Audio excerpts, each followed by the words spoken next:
কেন্দ্রীয় ব্যাংকের যে ঋণ নিয়ন্ত্রণ পদ্ধতি এটার একেবারে শেষের পার্ট যেটা জমার হার পরিবর্তন নীতিটা নিয়ে আলোচনা করবো। অলরেডি আমরা সিআরআর কি, এসএলআর কি এবং সিআরআর বলতে কি বোঝায়, এসএলআর বলতে কি বোঝায় এটা নিয়ে আমরা একটা আলোচনা বা একটা ক্লাস আমরা করেছি।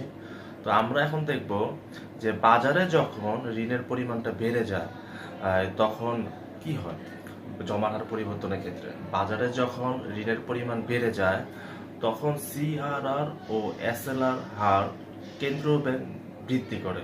তাহলে কি হয়?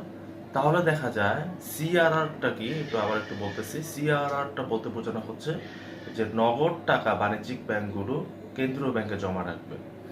যখন সিআরআরটা বাড়িয়ে দিবে কেন্দ্রীয় ব্যাংক, তার মানে হলো বাণিজ্যিক ব্যাংক নগদ টাকার পরিমাণ বেশি পরিমাণে রাখতে হবে কেন্দ্রীয় ব্যাংকে, যেহেতু কেন্দ্রীয় ব্যাংক বাড়িয়ে দিয়েছে।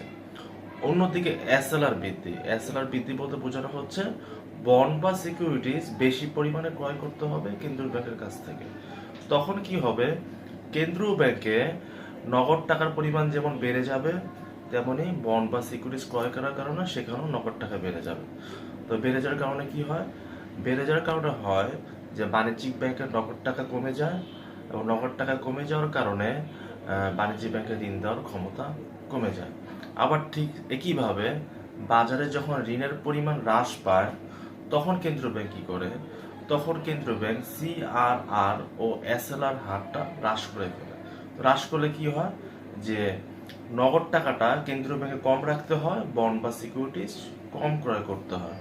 তখন যেটা হয় যে কেন্দ্রীয় ব্যাংকের নগদ টাকার পরিমাণটা কমে যাওয়ার কারণে বাণিজ্যিক ব্যাংকের নগদ টাকার পরিমাণ বেড়ে যায়, এবং বেড়ে যাওয়ার কারণে কি হয়? বাণিজ্যিক ব্যাংকের ঋণ দেওয়ার ক্ষমতা বেড়ে যায়।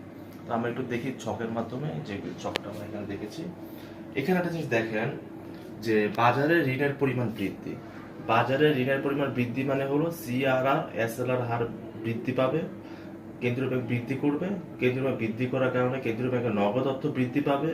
কেন্দ্রীয় ব্যাংকের নগদ অর্থ বৃদ্ধি পাওয়ার কারণে বাণিজ্যিক ব্যাংকের নগদ অর্থ হ্রাস পাবে। বাণিজ্যিক ব্যাংকের নগদ অর্থ হ্রাস পাওয়ার কারণে বাণিজ্যিক ব্যাংকের ঋণ দানের সামর্থ্য হ্রাস পাবে। বাণিজ্যিক ব্যাংকের ঋণ দানের সামর্থ্য হ্রাস পাওয়ার কারণে বাজারে ঋণের পরিমাণও হ্রাস পাবে। ঠিক আবার দেখি, বাজারে যখন ঋণের পরিমাণ ঋণের পরিমাণ কম, তখন কেন্দ্রীয় ব্যাংক কি করতেছে দেখি। তখন কেন্দ্রীয় ব্যাংক সিআরআর ও এসএলআর হারটা হ্রাস করেছে, এবং কেন্দ্রীয় ব্যাংক নগদ অর্থ হ্রাস করেছে। তার মানে হলো কেন্দ্রীয় ব্যাংক নগদ অর্থের পরিমাণটা কমে গেছে। আবার অন্যদিকে দেখা যাচ্ছে যে বাণিজ্যিক ব্যাংকের নগদ অর্থটা বেড়ে গেছে, বৃদ্ধি পাচ্ছে। বাণিজ্যিক ব্যাংকের ঋণ দেওয়ার ক্ষমতাও বেড়ে যাবে, যেহেতু বাণিজ্যিক ব্যাংকের নগদ টাকা বেড়ে গেছে। তখন কি হবে? বাজারে ঋণের পরিমাণ বৃদ্ধি পাবে।